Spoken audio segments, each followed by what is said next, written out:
बाळाचं व्हिजन हे distant vision नसतं, म्हणजे नियर व्हिजन असतं.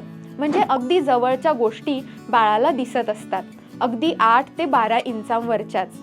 यामध्ये बाळाला वेगवेगळे शेप्स दिसतात, वेगवेगळे फेसेस म्हणजे चेहरे दिसू शकतात. आणि तिसरी गोष्ट म्हणजे बाळाला लाईट्स दिसतात, म्हणूनच बाळ लाईटच्या दिशेने बघत असतं.